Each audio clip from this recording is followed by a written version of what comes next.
Hello, welcome back to the reading of the poem of the Man God, written by Maria Valtorta, Volume 3, Chapter 365, Part 2, Letters from Antioch.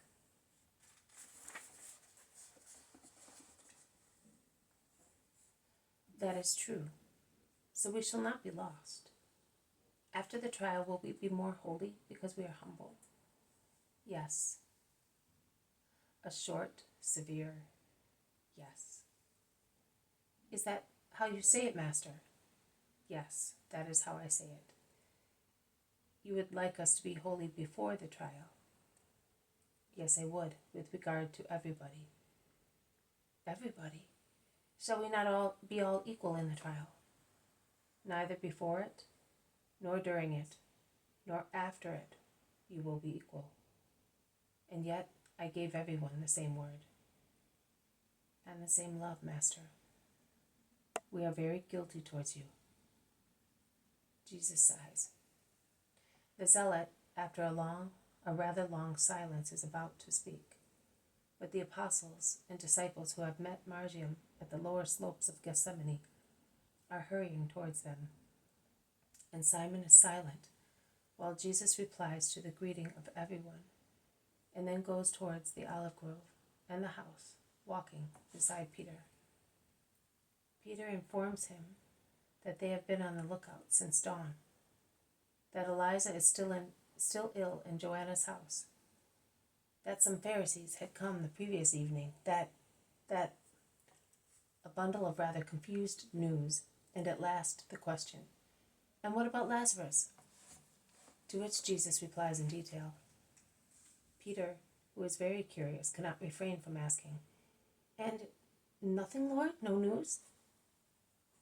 "Yes, you will be told in good time. Where is Margium with the woman? Already in the house?" "Oh, no. The woman did not dare to go in. She is sitting on the roadside waiting for you. Margium disappeared.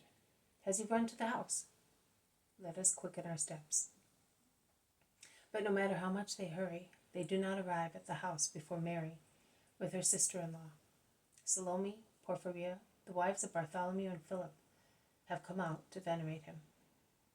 Jesus greets them from afar and turns his steps towards the place where Anastasia is sitting humbly. He takes her by the hand and leads her towards his mother and the women. "Here is the flower of this Passover, Mother, one only this year. May it be pleasing to you because I brought it." The woman has knelt down. Mary bends and raises her, saying, "Daughters are in the hearts, not at the feet of their mothers. Come, my daughter, let us become familiar with our faces, as our souls already know one another. Here are some of our sisters. Some more will be coming. Let it be a kind family full of love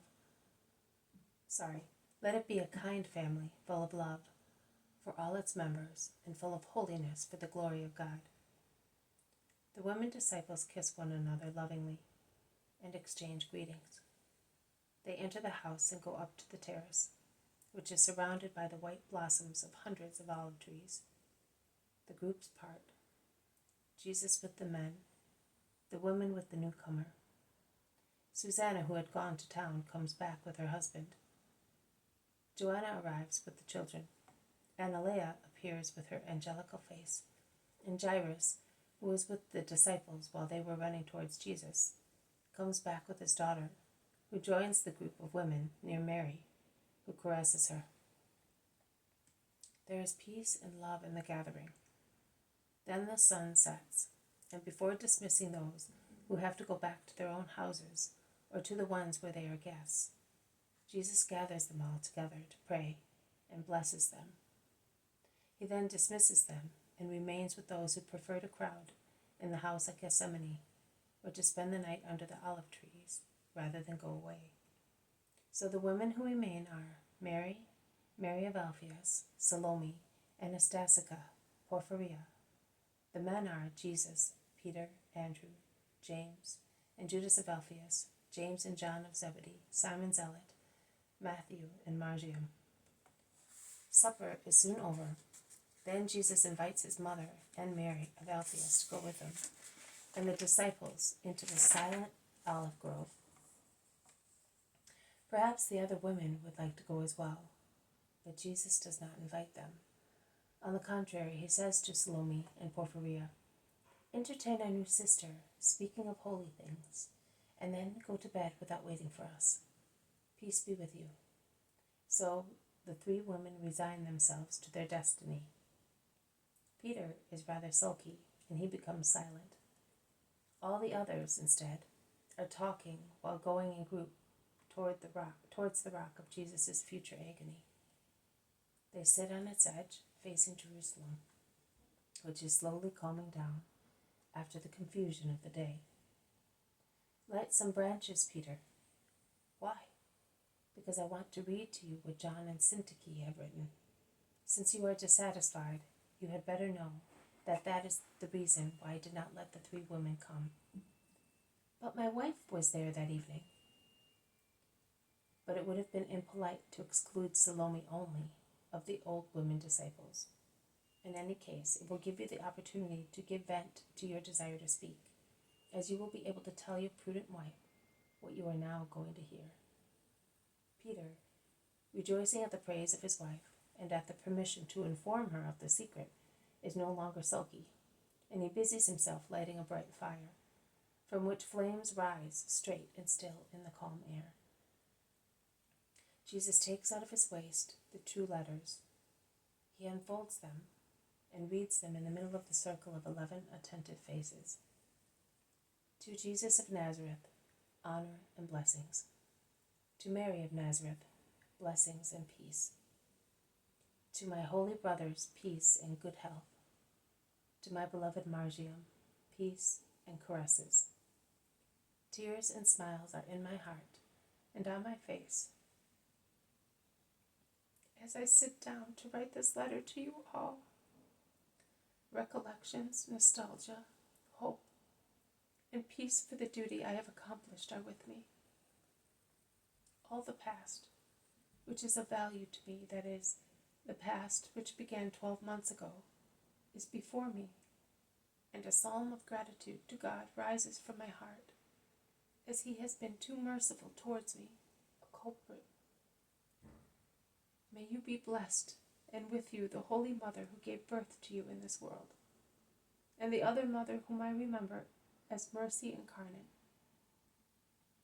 And with you may Peter, John, Simon, James, and Judas, and the other James, and Andrew and Matthew be blessed. And last, may my dearest Margium be blessed, and I have taken him on my heart to bless him. May you all be blessed for what you have given me, from the moment I met you until the moment I left you. Oh, not of my own will. May God forgive those who tore me away from you. May God forgive them, and may he increase in me the strength to do it. For the time being, through his help, and with him I can do it.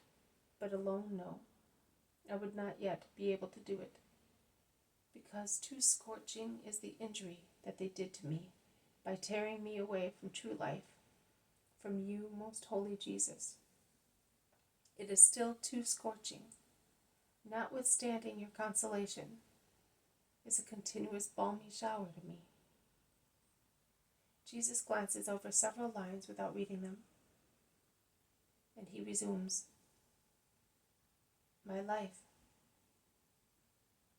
But Peter, who let the Master see, to let the Master see, has taken a blazing branch and is holding it high, standing near him and craning his neck to see what is written, says, 'No, it is not so. Why are you not reading it, Master? You have left something out.' I am an ass, but not to the extent that I cannot read slowly. I can read. Your promises have exceeded my hope." "You are an awful bore. You are worse than a boy," says Jesus, smiling. "Of course I am. I am almost old, so I am more cunning than a boy. You ought to be also more prudent. Prudence is good with enemies. Here we are with friends. John here says something beautiful about you, and I want to know, so that I will know which way to turn in the event you should send me elsewhere, like a bale of goods. Please read everything. Mother, please tell him that it is not fair to give selected news as if it were a little fish. Give us everything. Seaweed, mud, small fish, and exquisite fish. Everything. Will you all help me? You look like dummies to me, and you make me angry. And you are laughing. It is almost impossible not to laugh, seeing the excitement of Peter, who is jumping about like a restive colt, waving his blazing branch, heedless of the sparks falling on him. Jesus has to give in order to calm him, and continues to read. Your promises have exceeded my hope in your promises. O Holy Master, when in that sad winter morning you promised me that you would come to comfort your depressed disciple, I did not understand the true value of your promise. Sorrow and man's limitation were oppressing the power of my spirit, which was too dull to be able to understand the extent of your promise. May you be blessed, O spiritual visitor of my nights, which thus are not desolation and grief as I foresaw, but expectation of you, or joyful meeting with you. Night, the dread sick people, of exiles, of lonely people, of culprits, has become for me Felix, really happy to do your will and serve you. The waiting of the wise virgins for the arrival of the bridegroom. My poor soul has even more.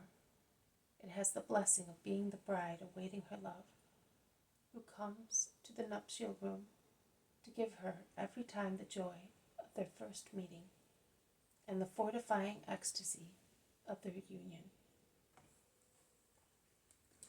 This has been a reading from the poem The Man God, written by Maria Valtorta, Volume 3, Chapter 365, Part 2, Letters from Antioch. Thank you for listening. I will see you tomorrow. May God bless you, and may peace be with you.